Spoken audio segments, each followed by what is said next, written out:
Assalamualaikum warahmatullahi wabarakatuh. Halo semua, apa kabar? Tetap semangat belajar ya.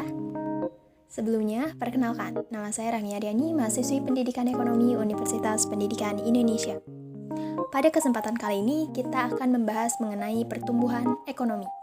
Tapi, sebelum dimulai, alangkah baiknya kalian mempersiapkan diri terlebih dahulu. Siapkan buku, alat tulis, dan alat pendukung lainnya. Jangan lupa juga untuk berdoa ya sebelum belajar. Kalian bisa jeda audio ini jika perlu waktu untuk mempersiapkan diri. Sudah siap? Baik, kalau begitu kita akan mulai pembahasan mengenai pertumbuhan ekonomi. Apa sih yang ada dalam benak kalian saat mendengar istilah pertumbuhan ekonomi?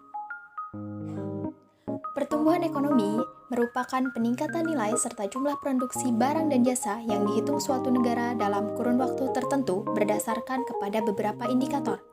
Misalnya saja naiknya pendapatan nasional, pendapatan per kapita, jumlah tenaga kerja yang lebih besar dari jumlah pengangguran, serta berkurangnya tingkat kemiskinan. Lalu, faktor apa saja sih yang dapat mempengaruhi pertumbuhan ekonomi? Ada sejumlah faktor penting dalam kaitannya dengan pertumbuhan ekonomi. Di antaranya adalah sumber daya alam, jumlah dan mutu penduduk serta tenaga kerja, barang-barang modal dan teknologi, manajemen, kewirausahaan, sistem sosial dan sikap masyarakat, dan luasnya pasar sebagai sumber pertumbuhan. Berikutnya kita akan membahas beberapa teori pertumbuhan ekonomi yang dikemukakan oleh para ahli ekonomi. Yang pertama ada teori klasik. Pencetusnya adalah tokoh terkemuka bernama Adam Smith yang menyatakan bahwa perekonomian penduduk dalam suatu negara akan meraih titik tertingginya saat menggunakan sistem liberal yang terdiri dari dua unsur utama, yaitu pertumbuhan penduduk dan output. Konsep ini kemudian disanggah oleh David Ricardo yang menyatakan bahwa pertumbuhan penduduk tidak memberikan pengaruh positif terhadap pertumbuhan ekonomi nasional. Sebaliknya, hanya akan membuat tenaga kerja produktif bertambah sehingga berdampak pula pada turunnya upah pekerja. Yang kedua ada teori neoklasik atau dikenal juga sebagai model pertumbuhan ekonomi Solow Swan. Sebab mulanya diperkenalkan oleh Adam Smith, kemudian dikemukakan kembali oleh Robert Solow dan Trevor Winchester Swan. Teori ini menyatakan terdapat 3 faktor utama yang mempengaruhi pertumbuhan ekonomi, di antaranya modal, tenaga kerja, dan perkembangan teknologi. Teori ini juga meyakini bahwa peningkatan jumlah tenaga kerja dapat meningkatkan pendapatan per kapita. Namun, tanpa adanya perkembangan teknologi modern, peningkatan tersebut tidak akan memberikan dampak positif terhadap pertumbuhan ekonomi secara nasional. Yang ketiga ada teori historis. Teori ini dikembangkan oleh sejumlah ahli ekonomi, di antaranya adalah Frederick List, Bruno Hildenbrand, dan Karl Popper. Frederick List mengemukakan bahwa pertumbuhan ekonomi suatu bangsa dilihat dari teknik produksi sebagai sumber penghidupan.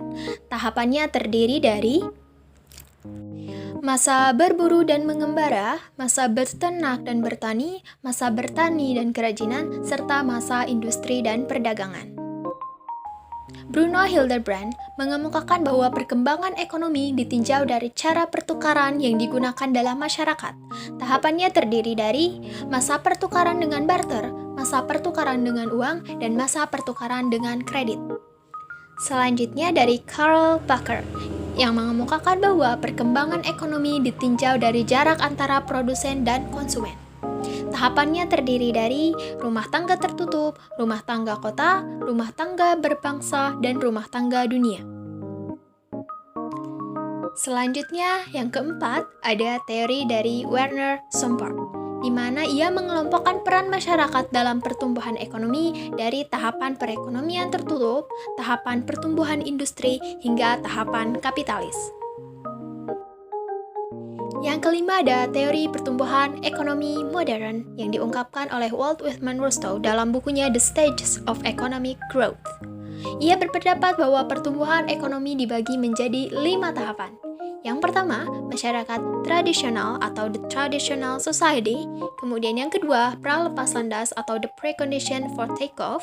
Kemudian yang ketiga ada masa lepas landas atau the takeoff. Dan yang keempat ada dorongan menuju kedewasaan atau the drive to maturity. Dan yang kelima yaitu konsumsi tinggi. Berikutnya kita akan coba mengetahui ciri-ciri dari adanya pertumbuhan ekonomi. Menurut Profesor Simon Kuznets, seorang ahli ekonom dan juga guru besar ekonomi, ciri-ciri pertumbuhan ekonomi suatu negara adalah sebagai berikut. Terjadi laju pertumbuhan penduduk serta produk per kapita yang cepat, meningkatnya produktivitas masyarakat, adanya perubahan struktural yang signifikan, terjadinya urbanisasi dalam suatu negara, melakukan ekspansi ke negara maju, terjadinya arus barang, modal, dan juga manusia antar bangsa-bangsa atau antar negara di dunia. Selanjutnya, bagaimana sih cara kita mengukur pertumbuhan ekonomi di satu negara? Pada dasarnya, pertumbuhan ekonomi akan dinilai menggunakan perbandingan pada komponen yang mampu mewakili keadaan ekonomi suatu negara terhadap periode atau tahun sebelumnya. Terdapat dua komponen yang bisa dimanfaatkan untuk menilai atau mengukur pertumbuhan ekonomi di satu negara. Kedua komponen tersebut adalah yang pertama, Produk Nasional Bruto atau Gross National Product.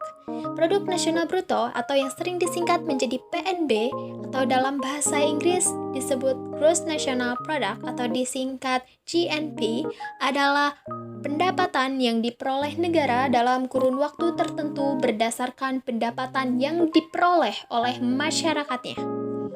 Cara menghitung pertumbuhan ekonomi dengan menggunakan PNB adalah dengan melakukan perbandingan PNB pada periode berlangsung dengan periode sebelumnya.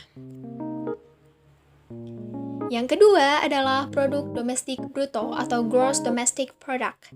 Cara perhitungan PDB atau gross domestic product tentu berbeda dengan PNB. Jika PNB menghitung berdasarkan penghasilan yang diperoleh oleh masyarakat dimanapun mereka berada, maka perhitungan PDB diukur dari pendapatan negara berdasarkan teritorialnya. Rumus menghitung pertumbuhan ekonomi dengan memanfaatkan PDB sama seperti PNB, yang mana membandingkan PDB pada periode berlangsung dengan periode sebelumnya.